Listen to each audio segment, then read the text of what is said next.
புதிதாக இணைந்திருக்கக்கூடிய பேராசிரியர் சேதுராஜ் ஐயா அவர்களை பற்றி ஆண்டிப்பட்டி மன்றத்தை சார்ந்த நமது அன்புக்குரிய சகோதரி பேராசிரியர் கலைச்செல்வி மாரிமுத்து அம்மா அவர்களை வழங்குமாறு அன்போடு கேட்கிறோம்.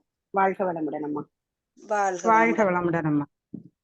வாழ்க வளமுடன். வாழ்க வையகம், வாழ்க வையகம், வாழ்க வளமுடன். குரு வாழ்க, குருவே துணை. இன்று நமக்கு மிக சிறப்பாக சிந்தனை வழங்க இருக்கிறார்கள் துணை பேராசிரியர் சேதுராஜ் ஐயா அவர்கள். இவங்க ஆண்டிப்பட்டி அறிவு திருக்கோயில்ல துணை பேராசிரியரா இருக்காங்க. அடிப்படையில விவசாயம் அவருடைய தொழில். ஆண்டிப்பட்டி அறிவு திருக்கோயிலின் வாயிலாக பள்ளி மற்றும் கல்லூரிகள்ல வேதாத்திரிய வகுப்புகளை மிக சிறப்பாக எடுக்கக்கூடிய ஆசிரியர்கள்ல அவரும் ஒருவர். ஐயா அவர்கள் 2 போதை மறுவாழ்வு மையங்கள்ல வேதாத்திரிய வகுப்புகளை கடந்த 10 வருஷங்களா நடத்திக்கிட்டு இருக்காங்க. ரொம்ப அருமையா அந்த வகுப்புகள்லாம் நடத்தக்கூடியவங்க. நிறைய பேருக்கு அந்த போதையிலேருந்து விடுபடுறதுக்கு ஐயா ரொம்ப உதவியா இருந்திருக்காங்க. ஐயா டிப்ளமா படிச்சிருக்கிறாங்க. இருந்தாலும் அவங்களுடைய மனைவியும் வேதாத்திரியத்துல தான் இருக்காங்க. ஆண்டிப்பட்டி அறிவு திருக்கோயில்ல பிஓ அப்படின்னு சொல்லக்கூடிய ப்ரோக்ராம் ஆஃபீஸரா அவங்களுடைய மனைவி பணியாற்றிக்கிட்டு இருக்காங்க. அவங்க நம்முடைய யோகாவில் பிஎஸ்சி முடிச்சிருக்காங்க. யோகமும் மனித மாண்பும் பிஎஸ்சி முடிச்சுட்டு இப்போ ஒய்பிடி வகுப்புலையும் படிச்சு கொண்டு இருக்கக்கூடிய மிக திறமையானவங்க. தன்னுடைய மனைவியை இதுல முன்னிறுத்தி ஐயா வகுப்பு நடத்துறதுல கவனம் செலுத்திக்கிட்டு இருக்காங்க. மற்றும் 2 பேரும் சேர்ந்து ரொம்ப அருமையா அவங்க இந்த நம்முடைய வேதாத்திரியத்தை நம்ம தமிழ்நாடு முழுவதும் பரப்புறதுல பெரிய பங்கெடுத்துக்கிட்டு இருக்கிறாங்க. ஐயா அவர்கள் மிக சிறப்பாக அவர்களுடைய தொண்டை செய்வது போலவே அவங்க வகுப்பு எடுப்பதிலையும் ரொம்ப எளிமையா மாணவர்களுக்கும் மற்றவங்களுக்கும் புரியுற வகையில எடுக்கக்கூடிய திறமை வாய்ந்தவங்க. அப்படிப்பட்ட ஐயா அவர்களை நம்முடைய இன்றைய சிந்தனை வழங்க அன்போடு அழைக்கின்றோம். வாழ்க வளமுடன் சேதுராஜ் ஐயா. நீங்க ஆரம்பிக்கலாங்க. வாழ்க வையகம், வாழ்க வையகம், வாழ்க வளமுடன். சிந்தனையை உடல் நலத்தை சீரமைத்து உய்வித்த குருவே அன்பே. நார்வே மனவளக்கலை மன்ற அன்பர்களுக்கு எனது பணிவான நன்றியையும் வாழ்த்துக்களையும் தெரிவித்துக் கொண்டு எனக்கு இந்த வாய்ப்பு அளித்த கலைச்செல்வி அம்மா அவர்களுக்கும் கோதை அம்மா அவர்களுக்கும் மன்ற அன்பர்கள் அனைவருக்கும் எனக்கு முதல் நன்றியை தெரிவித்துக் கொண்டு நாம உரைய ஆரம்பிக்கலாம். இன்றைய தலைப்பு கொடுத்துருக்காங்க, அமைதி இன்மை எதனால். அமைதிக்காக நம்ம என்ன பண்ணுவோம், கோயிலுக்கு போவோம், சர்ச்சுக்கு போவோம், மசூதிக்கு போவோம், அவங்கவுங்க வழிபாட்டு சமய மன்றங்களுக்கு நம்ம போவோம், அமைதியை தேட முயற்சி பண்றாங்க. இயற்கையை ரசிச்சு அமைதியை தரலாம்னா மலை பிரதேசங்களுக்கு சுற்றுலா இது மாதிரி போய் அமைதியை தேடுறாங்க. ஆனா அமைதி கிடைக்குதான்னா ஒரு சந்தேகம் இருக்கு எல்லாத்துக்கும். அங்க போற வரைக்கும் ஒரு ஆர்வம் இருக்கு, அங்க போயிட்டு வந்து அமைதி கிடைச்சதா இருந்தா அமைதி இல்லை. என்ன காரணம் கேட்டீங்கன்னா,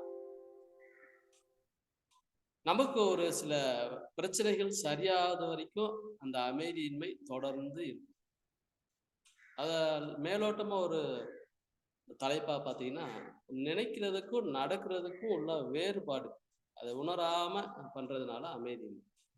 இப்ப நான் ஒன்று நினைச்சுக்கிட்டு அது போலவே வெளியில இயற்கை நடக்கணும், நான் பார்க்குற மனிதர்கள் அனைவரும் நான் நினைச்ச மாதிரியே நடக்கணும் பேசணும் நினைக்கிற போது கண்டிப்பா நடக்க வாய்ப்பே இல்லை. ஒவ்வொருவருடைய கருமைய கணக்குக்கு ஏற்ற போல அவங்க நடப்பு செயல் சொல் எல்லாமே இருக்கும்.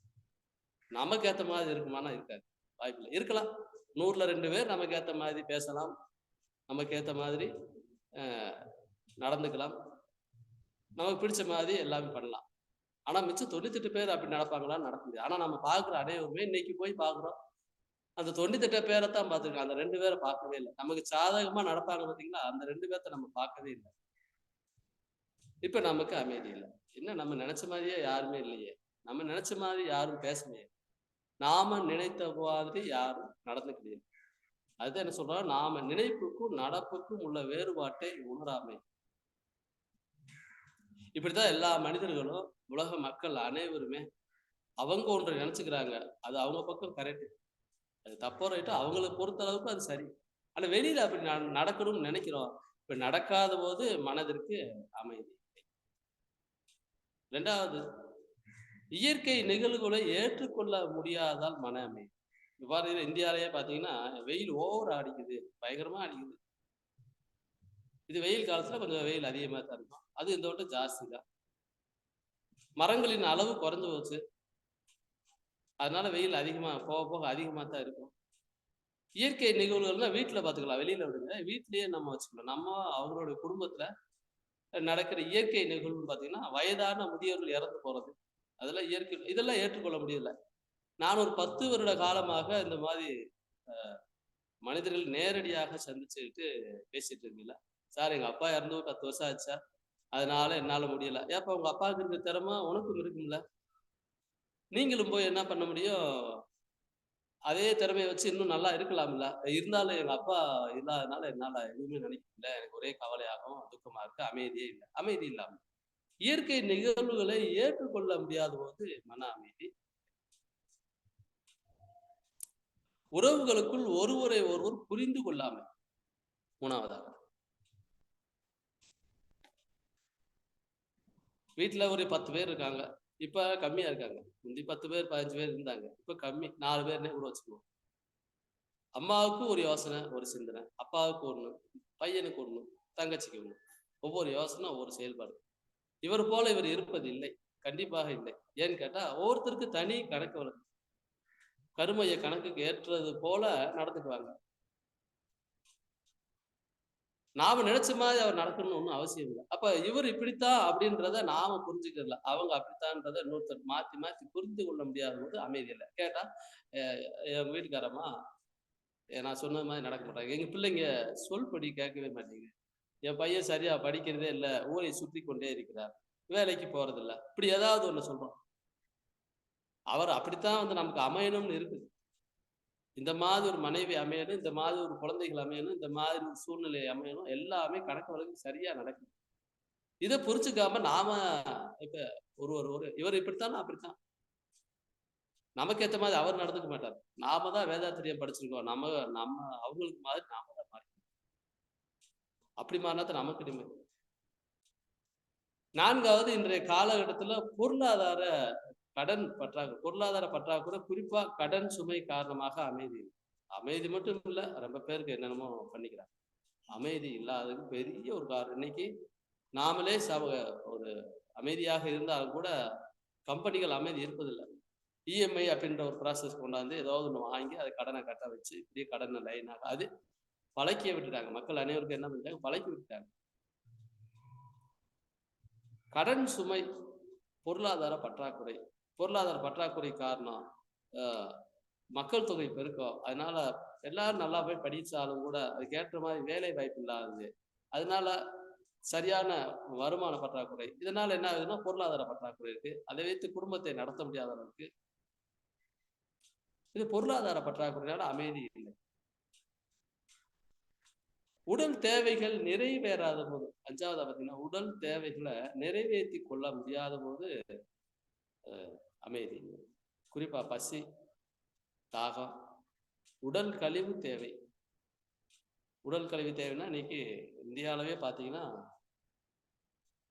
30 வயசு தாண்டின அதிகபட்ச பேர் ஆடவர்ல, அதாவது ஆண்கள்ல திருமணம் ஆகல. அமைதி இல்லை.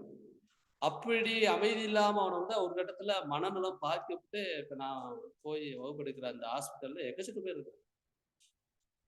அப்ப உடல் கழிவு தேவை நிறைவேறாத போது மன அமைதி இல்லை. குறிப்பா உடலை பத்தின ஒரு புரிதல் இல்லை. உடம்பை இயக்குனா கழிவுகள் உற்பத்தி ஆகும், அதை வெளியேற்றணும்.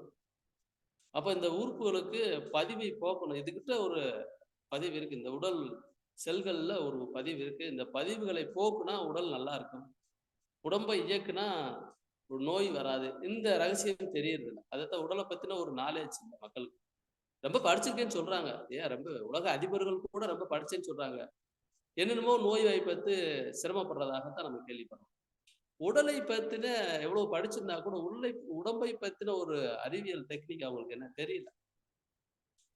உடற்பயிற்சி உடலை இயக்குற போது உடல் உறுப்புகள் நன்றாக செயல்படும்.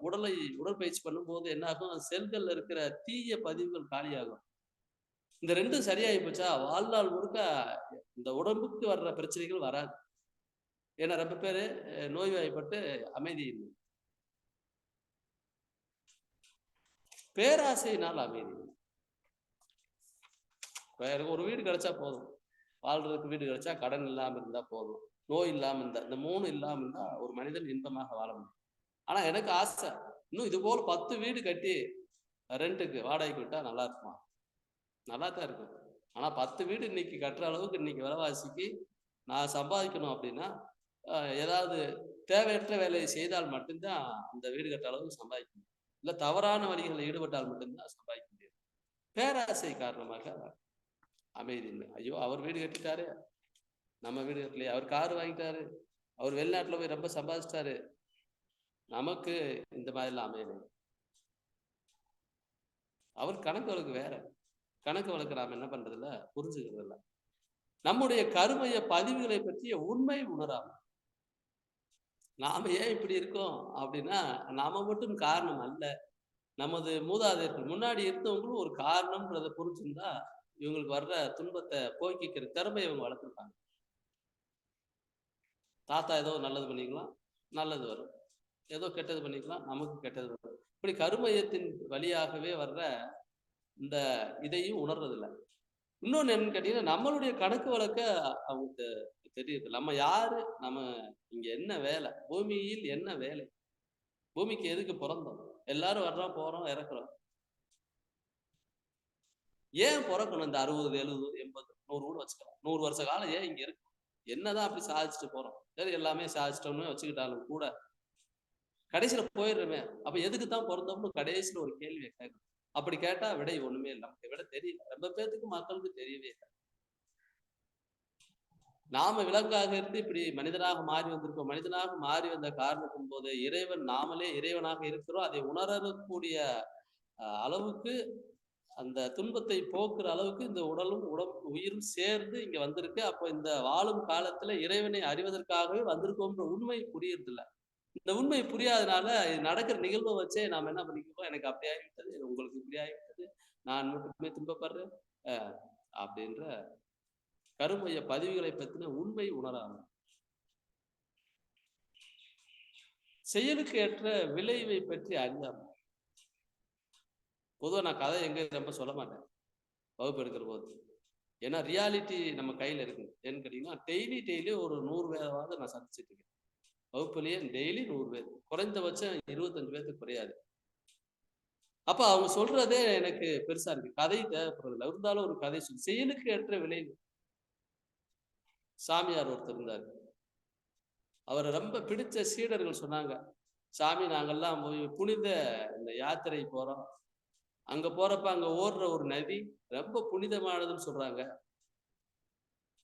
நீங்களும் வந்தா அதுல குளிச்சு நம்ம பாவங்களை போக்கிக்கலாம், பாவத்தை போக்குறதுல அந்த நதி ரொம்ப சூப்பர்னு சொல்றாங்க அப்படின்னு சொல்றாங்க. இந்த சாமியார் பார்த்தாரு, இல்லப்பா எனக்கு அதுல ஒன்றும் இன்ட்ரெஸ்ட் கிடையாது, எனக்கு வர்ற அளவுக்கு ஒன்றும் ஐடியா இல்லை, நீங்க போயிட்டு வாங்க. இந்த சீடர்கள் என்ன பண்றாங்க, திரும்ப சாமியாரை வற்புறுத்துறாங்க. இல்லை சாமி நீங்க வந்தா தான் பரவாயில்ல.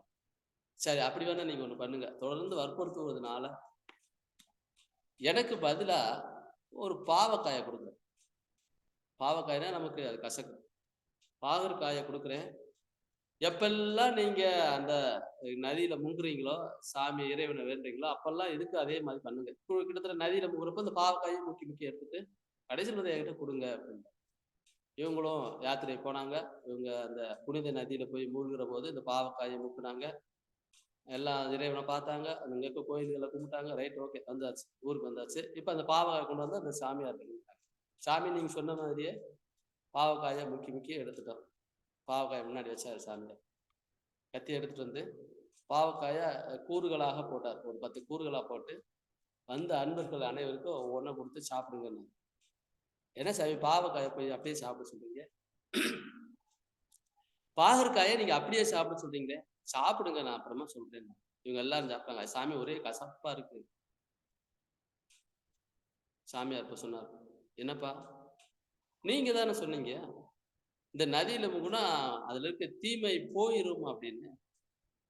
பெரிய மனிதனுக்கே போற போது தம்மா தூண்டு சின்ன பாவக்கா அதுல இருக்கிற கசப்பு போயிருக்காதா? இல்ல சாமி, கசப்பு இன்னும் இருக்கு.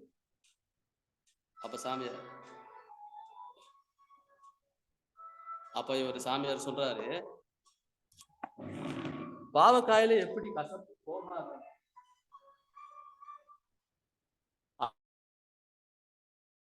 அது போல இருக்கிற தவறுகளை சரி பண்ணாம அதுல இருக்க துன்பத்தையோ நம்மளுடைய தப்பான கணக்கு வழக்கையோ சரி பண்ணிக்க முடியவே முடியாது. அப்ப செயலை ஒழுங்குபடுத்தணும். செயலை ஒழுங்குபடுத்திட்டா அதுக்கேற்ற விளைவு நல்லதாக அமையும். அப்படி விளைவு நல்லதாக அமையும் போது உங்களுக்கு மன அமைதி இல்லாம இருக்க சான்ஸ் இல்லை. இப்ப மனம் அமைதி இல்லாம போனதுக்கு என்ன காரணம் கேட்டீங்கன்னா, செயலுக்கேற்ற விளைவை அறியாம செய்வதனால். அதுதான் அந்த கதை உணர்த்துது.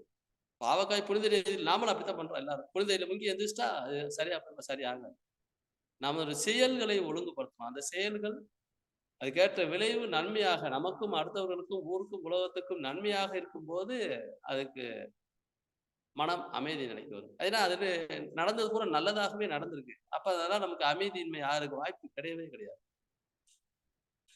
நமது உடல், உயிர், மனம் இறை பற்றிய புரிதல் இல்லாமை, அறியாமை. நமக்கு இவ்வளவு பெரிய திறமை இருக்கா அப்படின்றது எல்லா மனிதர்களுக்கும் நாலேஜ் இல்லை. நாலேஜ் இல்லைன்னா குறைபாடா சொல்லலை, அவங்க பாவம் இன்னும் அதை பத்தி அறியாம இருக்காங்க. உடல்லாம் இப்படி இயங்குது, அதுக்குள்ள உயிர் இப்படி இருக்கு, அதுல உயிர்ல இருந்து ஏற்படும் அலை மனமாக செயல்படுது. இந்த இறைவனே நம்ம கிட்ட மனமாக, இறைவனுடைய இன்னொரு வெர்சன் மனம் அப்படின்றதே இவங்க யாரும் தெரிஞ்சுக்கிறது இல்லை. இந்த புரிதல் இல்லாதனாலேயே இவங்க செய்வது அனைத்தும் பாத்தீங்கன்னா தப்பா இருக்குது. கடைசியில அமைதி இல்லை. பாருங்க, லைட்டா ஓரலா ஒரே லைன் பார்த்துருவோம். நினைப்புக்கும் நடப்புக்கும் உள்ள வேறுபாடு அமைதியின்மைக்கு காரணம். இயற்கை நிகழ்வுகளை ஏற்றுக்கொள்ள முடியாதனால மன அமைதி இல்லாம இருக்கு. உறவுகளுக்குள் ஒருவரை ஒருவர் புரிந்து கொள்ளாமை, பொருளாதார பற்றாக்குறையால உடல் தேவைகளை நிறைவேற்றிக் கொள்ள முடியாத போது, இயற்கையை புரிந்து கொள்ள முடியாத போது. இப்ப வெயில் காலத்துல மாம்பழம், இயற்கையை புரிந்து கொள்ள முடியாதுன்னா வெயில் காலத்துல மாம்பழம் அப்ப வர்ற மாதிரி தான் இயற்கையை அமைக்கப்பட்டிருக்கு. அப்பதான் நல்லா விளையும், அது சுவையும் அதிகமா இருக்கும். இப்ப நாம அறிவு டெவலப் ஆயிடுச்சுன்னு சொல்லிட்டு என்ன பண்றோம், எல்லா காலத்துக்கும் வர்ற மாதிரி ஏத்துக்கிட்டோம். அந்த காலத்துக்கு அது வர்றதுதான் அந்த உடலுக்கு தேவையான பற்றாக்குறைய கனிம வளங்களை, தனிமத்தை சரி பண்ணக்கூடிய, சத்துக்களை சரி பண்ணக்கூடிய அந்த காலத்துல வர்ற அந்த கனிக்குத்தான் இருக்குன்றாங்க அறிவியல் ஆராய்ச்சியாளர் சொல்றாங்க. அப்போ அது சரியா வருது. நாம மாத்தி மாத்தி செஞ்சுட்டு எனக்கு உடம்புக்கு ஒத்துக்கொள்ளவில்லை, இதனால உடல் உபாதை ஏற்படுது, அப்படி ஆகிவிட்டது, மனசுக்கு அமைதி. அப்ப இயற்கையை புரிந்து கொள்றதில்ல. ரொம்ப பேருக்கு தொழில ஏற்றத்தாழ்வு, அவருக்கு தெரிஞ்சதை விட்டுட்டு தெரியாத போய் செஞ்சுக்கிட்டு எனக்கு அது வரல, இது வரல, எனக்கு அப்படி ஆகி போயிட்டது, இப்படி ஆகி போயிட்டது. இப்ப நம்ம இன்ன வரைக்கும் வெளிப்படையாவே பேசணும். ஏன்னா நான் அந்த வகுப்புல இருந்ததை அப்படியே கிட்டத்தட்ட 150 பேர்த்திட்ட நான் சர்வே எடுத்துட்டு தான் இங்க உங்ககிட்ட இந்த வகுப்புக்கே வந்திருக்கேன். மகரிஷி அழகா சொல்லிட்டாரு, இவ்வளவு நேரம் பேசுகின்ற சுருக்கமா அழகா சொல்றாரு. 6 தீய குணங்களை நாம சரி பண்ணிக்கிட்டாலே மனம் அமைதி வந்துட முடியும். 6 தீய குணங்கள் என்னன்னு கேட்டீங்கன்னா, பேராசை. உடல்ல உயிர் இருந்தா உணர்ச்சி ஏற்படும், உணர்ச்சி ஏற்பட்டா தேவை ஏற்படும், தேவை ஏற்பட்டா எண்ணம் ஏற்படும். எண்ணத்தை தொடர்ந்து ஒரே எண்ணத்தை நினைக்கிற போது அது ஆசைன்னு சொல்றோம். ஆசை நிறைவேறிச்சுன்னா ஓகே. இந்த ஆசையவே இன்னும்ன்ற மனம் அதிகமா நினைக்கிற போது பேராசை அப்படின்னு சொல்றோம். இந்த பேராசை நிறைவேறாத வரைக்குமே நமக்கு மனதிற்கு அமைதி இல்லை. அது நல்ல ஆசையோ, அது தீய ஆசையோ, அது ரெண்டாவது. பேராசை அமைதி இல்லாத காரணம். இந்த பேராசை எப்ப எல்லாம் நிறைவேறலையோ அடுத்த ஸ்டெப் மனம் எடுக்குது, சினம், கோபமா வருது. யாரெல்லாம் அதுக்கு தடையாக இருந்தார்களோ அவர்கள் மீது கோபம், இல்ல ஒரு சூழ்நிலை மேல கோபம். இப்ப ஒரு நம்ம பெரிய ஆபீசர் இருப்பார், அவர் நம்ம திட்டிட்டு போயிட்டு அவர் நம்ம திருப்பி திட்ட முடியாது. இருந்தாலும் என்ன பண்றதுன்னு தெரியல, கையை பிசைஞ்சுக்கிட்டு 2 சுவத்துல கையை விட்டு குத்திக்கிட்டு டேபிள்ல குத்திக்கிட்டு சூழ்நிலை மேல கோபம். இவர் என்ன பண்றதுன்னு தெரியல, அவர் பெரிய ஆபீசர், ஒண்ணும் பண்ண முடியாது. இப்படி பேராசை நிறைவேறாத போது ஆட்கள் மேலேயோ அல்லது சூழ்நிலை மேலேயோ கடும் கோபம் வருது. இத சினம்னு சொல்றார் மகரிஷி வேதாத்ரி ஐயா அவர்கள். மூன்றாவதாக கடும் பற்று. நமக்கு ஒரு பொருள் கிடைச்சிருச்சு, அது நல்லா சந்தோஷமா அனுபவிச்சோம், சந்தோஷம். இப்ப நமக்கு தேவையில்லாத போது வச்சுக்கொண்டே இருக்கிறதுக்கு பேர் தான் கடும் பற்று. அழியக்கூடிய பொருட்கள் மேல வைத்திருக்கிற பற்று கடும் பற்று. ரொம்ப வீட்டுல பாத்தீங்கன்னா, எனக்கு முத வாங்கினேன் நான் இந்த சைக்கிளு, அதனால வச்சிருக்கேன். ஐயா நீங்க ஓட்டுறதுல பைக்கே 2, 3 வச்சிருக்கீங்களே, ஒரு சைக்கிள் எதுக்கு? வேஸ்ட் ஆத்தன போகுது, யாருக்கா கொடுக்கலாமா? இல்ல முத நான் வாங்கின சைக்கிள் வேஸ்டா போகுது, வெயில்ல காஞ்சு மழையில நனைஞ்சு துருப்பிடிச்சு போகுது. இவருக்கு அதுல கடும் பற்று. அப்படி துருப்பிடிச்சாலும் பரவாயில்ல, நான் யாருக்கும் உதவிட மாட்டேன். இந்த கடும் பற்று இருப்பதனாலேயே மனதிற்கு அமைதி இல்லை. ரொம்ப பேர் பாருங்க, தேவையற்ற பொருட்கள் மேலேயும் தேவையற்ற விஷயங்கள் மேலேயும் கடும் பற்று வைத்து வைத்து இப்படி அமைதி இல்லாம இருப்பாங்க. என்னன்னு கேட்டா டென்ஷன். எதுக்கு டென்ஷன் அவராலையும் சொல்ல முடியாது. உயர்வு தாழ்வு மனப்பான்மை. இன்றைக்கு மனிதர்கள் என்ன நினைக்கிறாங்கன்னா, அதிகமா சம்பளம் அதாவது வருமானம் வந்தா உயர்வுன்னு நினைக்கிறாங்க, ரொம்ப படிச்சிருந்தா உயர்வுன்னு நினைக்கிறாங்க, தோல்ல கலர் ஜாஸ்தியா இருந்தா நம்ம கலர் நல்லா இருக்கும் அதனால உயர்வுன்னு நினைக்கிறாங்க. அப்புறம் ஜாதியில உயர்ந்த ஜாதின்னு நம்ம பிரிச்சு வச்சுக்கிறோம். மதத்துல அதே மாதிரி பிரித்த இதுதான் உயர்ந்த மதம் நம்மளா ஒரு கற்பனை பண்ணிக்கிட்டு உயர்ந்த மதம். இப்படி ஜாதி, இன, மொழி, மதம், இப்படி வருமானம், இப்படி நமக்கு கிடைச்ச படிப்பு, நமக்கு வர்ற சம்பளம், நமக்கு கிடைக்கிற பதவி, இதை வச்சு நாம பெரிய ஆளு, அடுத்தவர்கள் சிறியவர்கள் அப்படின்ற எண்ணத்திலேயே எல்லா மனிதர்களுமே இருக்காங்க.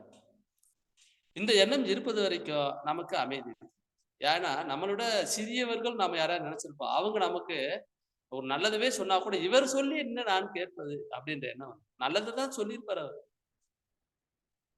நல்லதவே சொன்னாலும் கூட, நல்லவற்றை சொன்னாலும் கூட நமக்கு ஏற்றுக்கொள்ள முடியாது. ஏன் ஏற்றுக்கொள்ள முடியல? நாம அதை விட பெரியவர் அப்படின்னு நினைக்கிறோம்.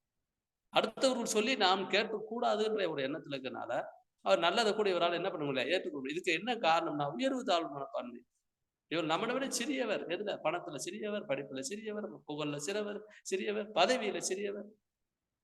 இவங்க அப்பா பாத்தீங்கன்னா நேத்து வரைக்கும் எங்களுக்கு எங்க கம்பெனில வேலை பார்த்துட்டு இருந்தார். இவர் சொல்லி இவர் பையன் சொல்லி நாங்க கேட்கிறதா அப்படின்ற மாதிரி எல்லாம் இருக்காங்க ரொம்ப பேர். அப்ப உயர்வு தாழ்வு மனப்பான்மை இருப்பது வரைக்கும் மனதிற்கு அமைதி கிட்டாது. முறையற்ற பால் கவர்ச்சி, அது சொல்லி தெரிய வேண்டியதில்லை. அது காலங்காலமாக இருந்து கொண்டேதான் இருக்கு. இப்ப கொஞ்சம் அதிகமாக இருக்கு, இந்த காலத்துல கொஞ்சம் அதிகமாக இருக்கு. வீட்டில் இருக்க பெண்களை தவிர மிச்சம் எல்லாமே வேற எண்ணத்தோட தான் இப்ப மனம் நோக்குது. அந்த மாதிரி சமுதாயம் அப்படி அமைச்சு வச்சு. ஏன்னா நான் போய் பழகக்கூடிய இடங்கள் எல்லாம் இந்த மாதிரி இடங்கள் தான். ஏன்னா மது போதை, கஞ்சா போதை இந்த மாதிரி இருக்கிறதுனால அவையெல்லாம் பேசி பழகும் போது இந்த உண்மையெல்லாம் தெரியும். முறையற்ற பால் கவர்ச்சினால மனம் அமைதி இல்லை. வஞ்சம், மேலே சொன்ன பேராசை, சினம், கடும் பற்று, உயர்வு தாழ்வு மனப்பான்மை, முறையற்ற பால் கவர்ச்சி, வஞ்சம், இந்த மேல சொன்ன 5 காரணங்கள் நிறைவேறாத போது நமக்கு பெரிய ஒரு மனதிற்கு ஆவேசம் ஏற்படுது. அதுதான் வஞ்சம்னு சொல்றாரு. இந்த 6 தீய குணங்களை நாம சரி பண்ணிக்கிற போது மனம் அமைதிக்கு வரும். பேராசை என்ன பண்ணலாம்? நிறை மனமாக இருப்பதை வைத்து எப்படி சிறப்பாக வாழ்வது? அந்த மனம்தான் நிறை மனம். சினத்தை பொறுமையாக மாற்றிக்கொண்டு சொல்றாரு. சினம் எப்போதெல்லாம் வருதோ அப்போதெல்லாம் நமக்கு வர வேண்டிய நல்லதெல்லாம் அப்படியே தடை விட்டு ஒரு இடத்துல நிக்குது. இதுதான் உண்மை. இந்த காந்த நமக்கு வர வேண்டிய நல்ல காந்தம் ஒருத்தரால் நமக்கு ஒரு நன்மை ஏற்படுது, நமக்கு ரீச் அடைய போற அந்த போனுக்காக இருக்கிற ஒரு காலா இருக்கட்டும், நம்ம மூலையில ஓடுற காந்த அலைகளாக இருக்கட்டும், நம்ம ஒரு அளவுக்கு மேல எப்ப நம்ம அமைதி வருதோ அப்பதான் அது நம்மளை ரீச் அடையும். அதனால கோபம் இருப்பது வரைக்கும் நமக்கு என்ன வராதுங்க, நமக்கு நல்லது வரவே வராது, வாய்ப்பே இல்லை. அப்ப பொறுமையாக இருக்கும்போது பொறுமையாக இருக்க சொல்றாரு. சின்னத்தை என்ன பண்றாரு சொல்றாரு, பொறுமையாக மாற்றிக்கொள்ள சொல்றாரு. கடும் பற்று ஈகையாக மாற்றிக்கொள்ள சொல்றாரு. யாருக்கா கொடுத்து உதவுங்க, தேவையில்லாதான் கொடுக்குறீங்க, உங்களுக்கு தேவையில்லை, நமக்கு தேவையில்லை, அதை அடுத்தவங்களுக்கு தேவைப்படுற ஆளுக்கு கொடுங்க. உயர்வு தாழ் மனப்பான்மை, நம்மளை போலத்தான் அவரும், அவரை போலத்தான் நாமும்.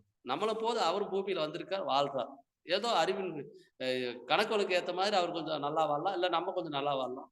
யாரையும் போய் கூடவோ குறைச்சலோ நினைக்க வேண்டியதில்லை. இந்த எண்ணம் தான் நேர் நிறை உணர்வு. முறையற்ற பால் கவர்ச்சி கற்பு நெறியாக மாற்றிக்கொள்ளலாம். ஏன்னா கற்பு போச்சுன்னா உயிரே போச்சுன்னு வள்ளுவர் சொல்றாரு.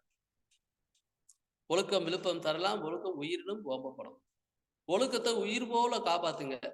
ஒரு நாளைக்கு இந்த உயிர் போயிடுச்சு, நாளைக்கு உயிருக்கு லீவ் விட்டுட்டு நாளை கழிச்சு திருப்பி உள்ளுக்கு ஏத்திக்கலாமான்னா அது சான்ஸே கிடையாது. அது போலத்தான் ஒழுக்கத்தை ஒரு தடவை விட்டாச்சுன்னா அவர் எப்பவுமே இறந்தவருக்கு கணக்கு தான். நடை பிணம் தான். அதனால தான் பாத்தீங்கன்னா கற்பு நெறிய ஃபாலோ பண்ணணும். கற்பு நெறி என்னைக்கு போச்சா அவர் சும்மா பேருக்கு குணமாக இருக்கிறார். நடை பிணம் அவ்வளவுதான். மத்தபடி அவரு வாழ தகுதியற்றால். அதனால தான் சொல்றாங்க கற்பு நெறி முறையற்ற வாழ்க்கை வச்சு என்ன பண்ணுறோம், கற்பு நெறியாக மாத்தி வஞ்சத்தை மன்னிப்பாக மாத்தி மன்னிக்கிறதுக்கு பெரிய மனசு வேணும். அவ்வளவு சீக்கிரத்துல மனம் ஒத்து வராது. அப்போ வஞ்சத்தை மன்னிப்பாக மாற்றிக்கொள்ளும் போது மேலே சொன்ன இந்த 6 தீய குணங்களை மாற்றிக்கொள்ளும் போது மனம் அமைதி நிலைக்கு வருகிறது. மனம் அமைதி நிலைக்கு வரும்போது நமக்கு இறை சிந்தனை மேலோங்கும். எப்பெல்லாம் அமைதிக்கு வர்றோமோ அப்ப மட்டும்தான் நமக்கு இறை சிந்தனை வரும். இறை சிந்தனை வந்தா மட்டும்தான் நம்ம அதை ஆராயறதுக்கு முற்படுவோம். ஆராய முற்பட்டால் தான் நம்ம அதோட ஒன்ற முடியும். அதையோடு ஒன்றினால் மட்டும்தான் நமக்கு முக்தி, வீடு பேரு, ஞானம் தெளிவடைகிற எல்லாமே நடக்கும். அறிவில் முழுமை. ஞானம் தெளிவடைகிறது என்ன சொல்றோம், அறிவில் முழுமைன்னு சொல்றோம். இதெல்லாம் நடக்கணும்னா மனம் அமைதியற்ற நிலைமைக்கு போறத குறைக்கணும். அதுக்கு அழகாக வேதாத்திரி மகரிஷிய கத்துக்கிட்டதுக்கு அப்புறம் நான் எந்த ஒரு இதுக்கும் போறது இல்லை. ஏன்னு கேட்டீங்கன்னா இதைவிட சிறப்பாக இன்னொருத்தர் சொல்றதற்கு வாய்ப்பே இல்லை. அந்த அளவுக்கு ஒரு சாதாரண படிக்காத மக்களுக்கு கூட எப்படி புரிய வைக்கணும் அந்த அளவுக்கு இறங்கி போய் புரிய வைக்கிறதுக்கு முயற்சி. அந்த அளவுக்கு சூப்பரா சொல்லிக்க விளங்க யாரு சொன்னாலும் சரி விளங்க முடியும். அந்த அளவுக்கு அழகாக நமக்கு சொல்லிட்டு இருக்கு. இந்த மாதிரி ஒரு குரு கிடைத்ததற்கு பெரிய பேர்.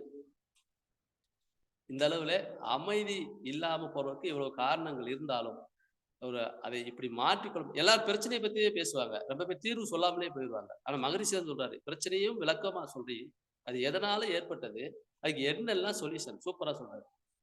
இந்த 6 தீய குணங்களை மாற்றிக்கொள்ளும் போது பேராசை நிறைமனமாகவோ, சினத்தை பொறுமையாகவோ, ஈகையாகவோ, நேர்நிறை உணர்வாகவும், கற்பு நெறிவாகவும், மன்னிப்பாக மாற்றிக்கொள்ளும் போது மனம் எப்பயுமே அமைதியாக இருக்கா. நம்மளுடைய கணக்கு வழக்க புரிந்து கொள்ளும் போது ஓஹோ நமக்கு இந்த டயத்துல இதெல்லாம் அனுபவிக்க வேண்டியிருக்கு, நல்லதை கெட்டதை, ரைட்டு, ஓகே அப்படின்ற சிந்தனை வரும்போது மனம் அமைதியாகவோ, இப்படி விஷயங்களை தெரிந்து கொள்ளும் போது மனம் அமைதி அடையும்.